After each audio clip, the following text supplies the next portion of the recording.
Hey, what's up YouTube? It's Jamaican Soul again. This is my second video. We're doing another comparison based on pretty much some of the comments that were left on the Aqua 8 discussion. We got into a little bit of a discussion about the Jordan 6s, so I figured I might as well do a comparison on those. I mean, right here I have my varsity red Jordan 6s, which I do wear quite often as well because it's another one of my favorite shoes. Before we get into that though, quick shout out to all the people that left comments and compliments on the Aqua 8 video, as well as, you know, Kid Pinoy, congrats on your new pickup.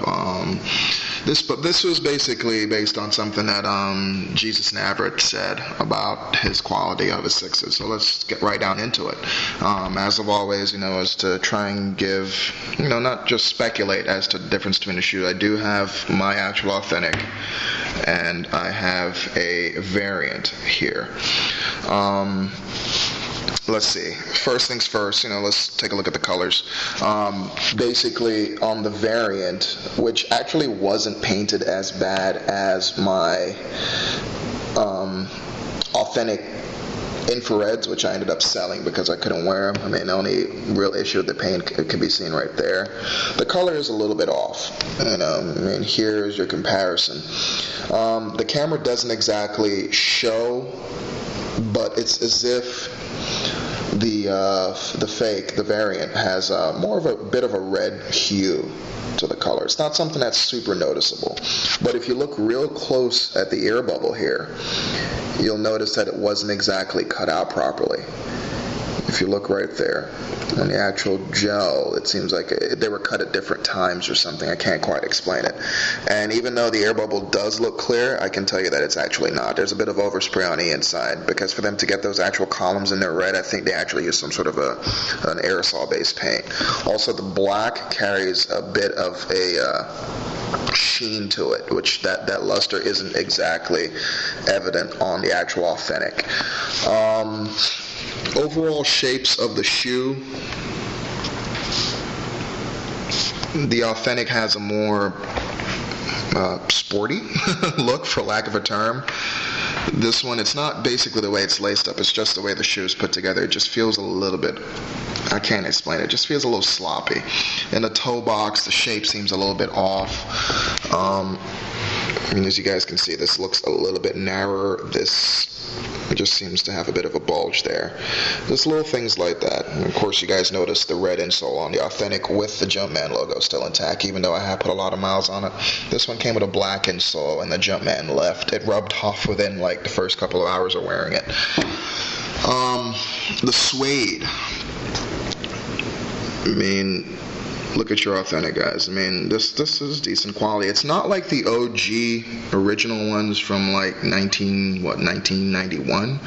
This was actually made from a different material on the OG ones. I want to say it was almost like a plastic or something. But even though they re-released it and made the entire shoe, you know, suede, this is really, really, really stiff. Very, very supportive. On your variant, absolutely not. I can squeeze this thing into my heart's content. Also, this did not come black. I believe this was actually red, and this was white. So I just did a once over with a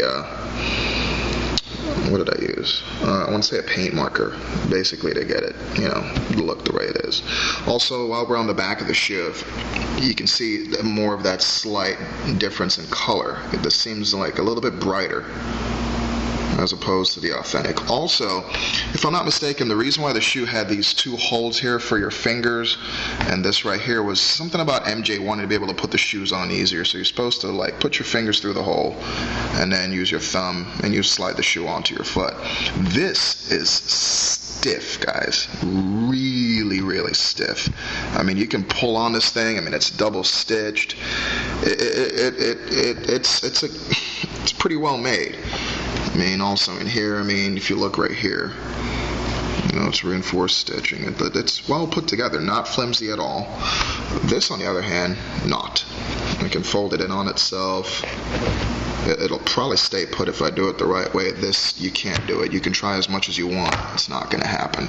And that's very disappointing as well, because it feels almost like it's going to rip if you try to put the shoe on the way you would with the Authentic 6.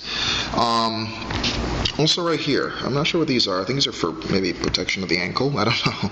But they're pretty rigid. Very, very stiff. You can see the cutouts there and everything. Let me get this in focus properly. You can see the cutouts and everything. They're very, very stiff. However, not the same here. And also the holes, if you notice, are a little bit smaller.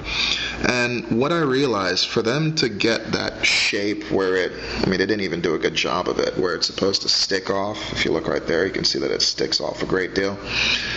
They use like what I suspect is like a plastic bag or something. But listen. I don't know if you guys can hear that on the video, and by me doing it, I've also pushed it in, so it's not, I don't know, maybe in a couple hours it'll regain its shape, but it's actually not very defined, not very noticeable when you compare it to, your Authentic. Tongues are not flimsy. Tongues are not flimsy. Very, very happy with the tongue. However, if you look below the lace lock at the Jumpman logo, apparently the good Lord split Mr. MJ, because that's no good. Quick comparison. Here's your Authentic Jumpman, and yes, MJ does have fingers and shoelaces. So if anybody is saying that look for fingers and shoelaces, they're incorrect. But overall, aside from that screw up, it's not bad. I don't know why it looks, I guess the light is actually making these look a little bit orange, guys, but I assure you they are varsity reds, or in the case of the variant, what they assume is varsity red. But tongue design is actually not bad. What I don't like, though, is if you look at the top of the actual tongue, it's got a nice profile to it. However, on the variant, it's almost as if they didn't line this up properly.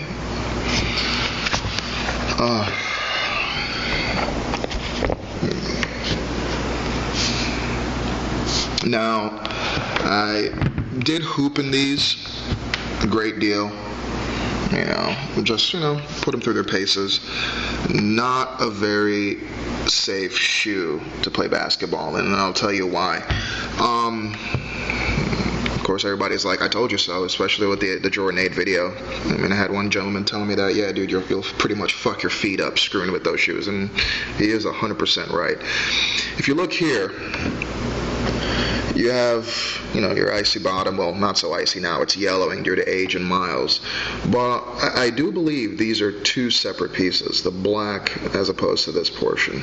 I do believe. However, on the variant, it's not. I think the actual gel was used for the entire portion, and then they just painted certain areas of it black. And the reason why I suspect this is because if you look right here, come on, get in focus. Just for me playing ball, I've worn through some of that black paint.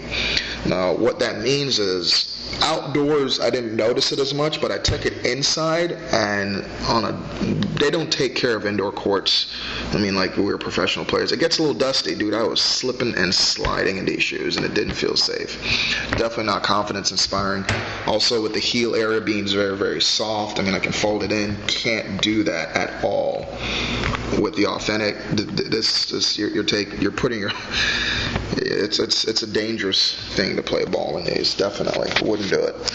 And there's air bubble as well too. I think on the other foot is the one where I noticed the overspray, but this one you can see that it's not cut properly, and also the painting.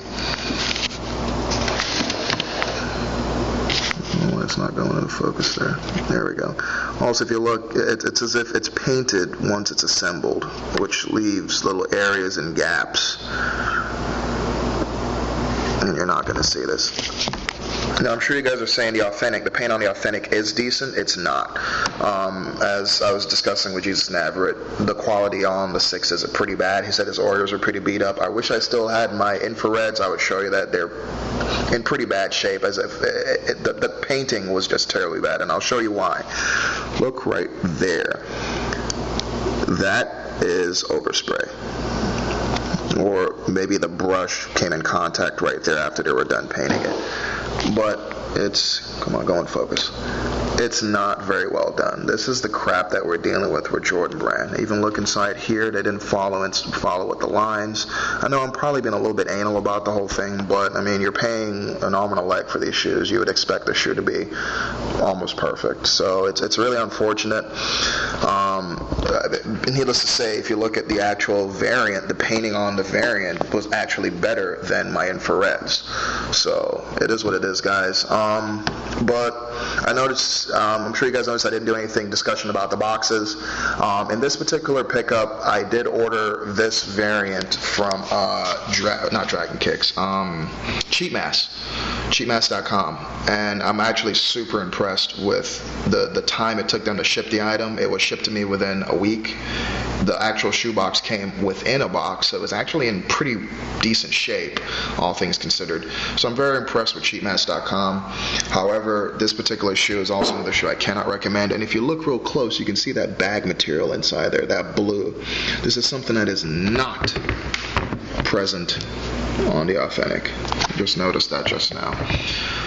But anyways, as always, comment, rate, subscribe, guys. I do appreciate you people taking the time to review my videos and people that subscribed. I do plan on making this a regular thing, but also throw some recommendations as to what you might see, what you want to see.